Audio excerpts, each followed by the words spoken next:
안녕하세요. 시사건건 홀수영입니다. 이번에 다룰 이야기는 연쇄 망언마 윤석열 이야기입니다. 윤석열 또 한 건 했습니다. 이 양반 말할 기회를 주면 안 되는데 말할 기회가 있을 때마다 어쩜 이렇게 망언을 일삼는지 참 이것도 재주다 싶네요. 윤석열이 무슨 얘기를 했느냐? 호남분들도 전두환 정치를 잘했다고 한다. 갑자기 뜬금없이 전두환을 또 왜 빨아주지? 군사 쿠데타 5.18 빼면 잘했다는 평가. 그걸 왜 빼, 이 양반아. 거기다가 재벌들한테 삥 뜯어가지고 비자금으로 수천억 해먹은 건 또 왜 빼는데? 뭘 도대체 잘했다는 겁니까? 군조직 관리해봐서 전문가를 잘 활용한다. 야, 정말 대단한 인물이다. 뉴스를 한번 볼까요? 자, 뉴시스 기사입니다. 주먹을 불끈 쥐고 전두환 정치를 잘했다. 호남 사람들도 전두환이 정치를 잘했다고 한다. 이런 얘기를 합니다. 호남 사람 누가 그랬을까? 진짜 호남인들을 두 번 중이든 망언 중에 망언입니다. 왜 이완용이 정치 잘했다 이런 얘기하지?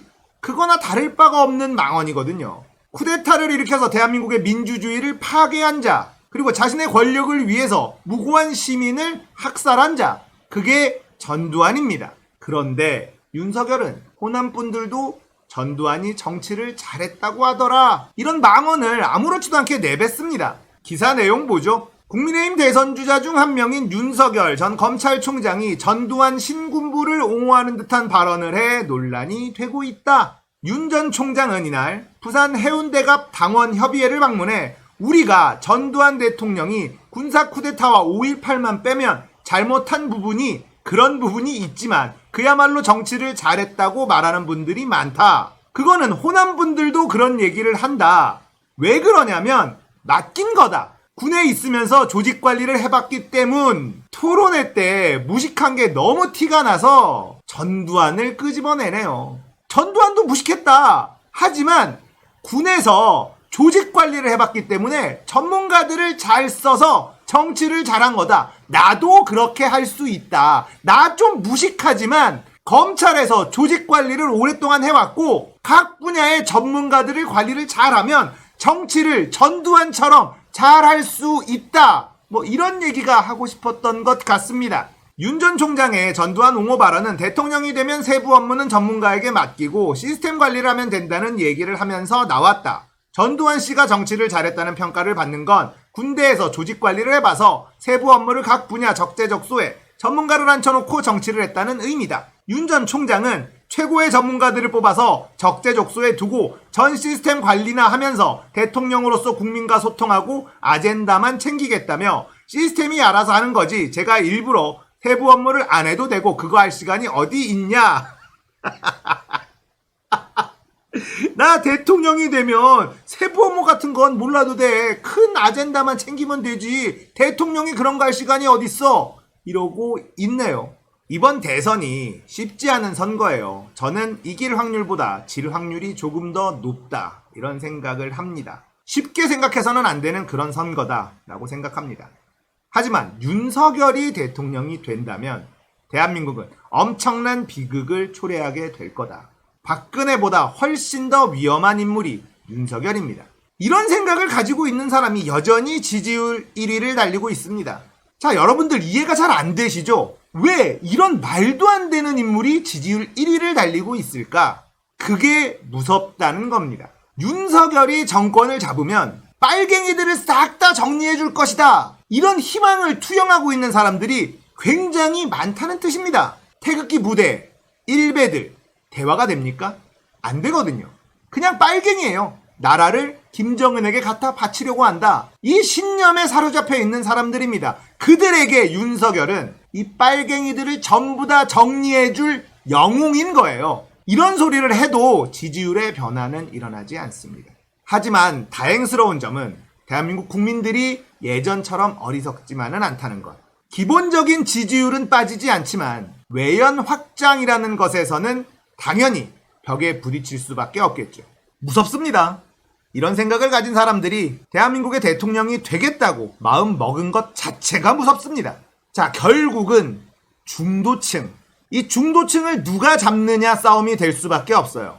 윤석열이 아무리 이렇게 망언을 해도 이 지지율에는 큰 변화가 일어나지는 않을 겁니다. 빨갱이들을 다 잡아 족쳐줄 거라는 희망. 이게 이 태극기 부대 같은 이 지지자들에게는 너무나 중요한 일이거든요.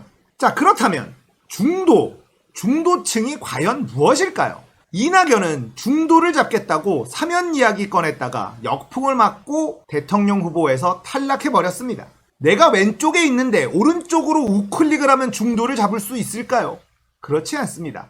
제가 여러분들에게 중도에 대해서 정확한 정의를 내려드리도록 하겠습니다. 중도는요, 이놈이고 저놈이고 다 똑같다. 이런 사람들이 중도입니다.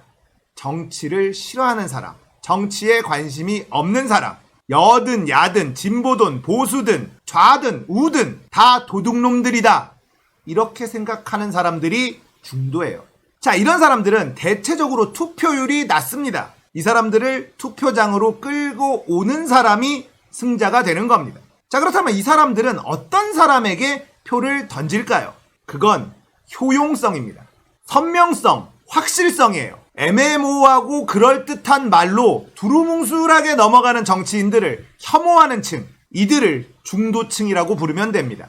자, 이낙연이 만약에 대통령 후보가 됐다면 이 중도층은 절대로 이낙연에게 매력을 느끼지 못합니다. 하지만 너무나 다행히도 이재명이 대통령 후보가 되었죠. 이재명은 중도층을 공략할 확실한 카드입니다. 이재명은 선량하기 때문에 이 사람에게 한 표를 던진다면 그래도 뭔가 달라지겠구나. 이게 중도 표심을 잡는 유일한 방법입니다.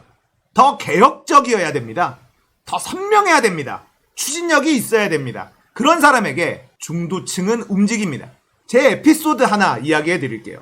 지인들하고 술을 한잔 마시는데 문재인 정부를 굉장히 싫어하는 분이 계셨어요. 그분이 전형적인 중도였습니다. 그놈이나 이놈이나 다 똑같고 정치인들 다 도둑놈이고 이런 생각을 가지고 있는 분이셨습니다. 그런데 문재인 정부에 대해서 굉장히 안 좋은 감정을 가지고 계시더라고요. 그래서 물어봤습니다. 어떤 점이 그렇게 불만이냐? 그분의 말 한마디에 저는 뒤통수를 망치로 한 대 얻어 맞은 기분이 들었습니다.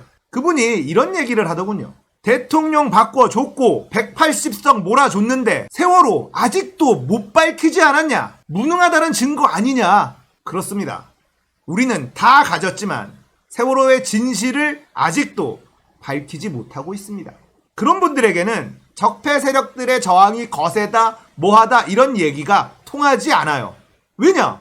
대통령 바꿔줬고 180석 만들어줬는데 그래도 못한다고? 나가 죽어라. 이 말이에요. 이제 니들한테 표 안 줄란다. 이겁니다. 할 말이 있습니까? 할 말이 없었어요. 화가 났습니다. 왜냐면 그 말을 반박을 할 수가 없었기 때문이에요. 이런 막강한 힘을 가지고 있는데도 세상을 바꾸지 못한다면 저들에게 표를 줄 이유가 없다. 그 말을 전혀 반박할 수가 없었습니다. 이재명이 대통령이 되어야 하는 이유입니다. 싸워야 합니다. 힘이 있을 때 싸워서 바꿔야 합니다. 내가 던진 한 표가 우리의 삶을 조금이라도 바꾸게 되는구나라는 효용감을 느낄 수 있게 만들어줘야 합니다. 그래야 많은 국민들이 정치에 관심을 가지게 될 겁니다. 정치에 관심을 더 많이 가지게 된다면 윤석열처럼 이런 망언을 하는 인물이 정치판에 기웃거리지 못하게 될 겁니다. 시사건건을 구독하시는 분들은 정치에 관심이 많은 일명 정치 고관여자들이기 때문에 여론조사 결과나 이런 게 이해가 안 되는 부분이 너무 많을 거예요. 하지만 조금만 주변을 돌아보면 이런 중도층들이 엄청나게 많습니다. 나팔국, 나라를 팔아먹어도 국민의힘이다. 이런 사람들이 30% 존재합니다. 아무리 무능하고 못해도 도저히 국민의힘을 찍을 순 없다. 이런 사람들이 30% 존재합니다. 40% 싸움이에요. 남은 40%가 어느 쪽 손을 들어주느냐. 이 싸움입니다. 우클릭하는 것이 중도를 잡는 방법이 아닙니다. 더 강력한 개혁, 더 선명한 행동. 이게 중도층을 잡는 유일한 방법이라는 거. 그래서 이재명이 대통령 후보가 된 것이 너무나 다행이라는 거. 이걸 좀 말씀드리고 싶었어요. 자, 오늘 이야기는 여기까지예요. 공감되셨다면 구독, 좋아요, 알림 설정 부탁드릴게요. 감사합니다. 끝!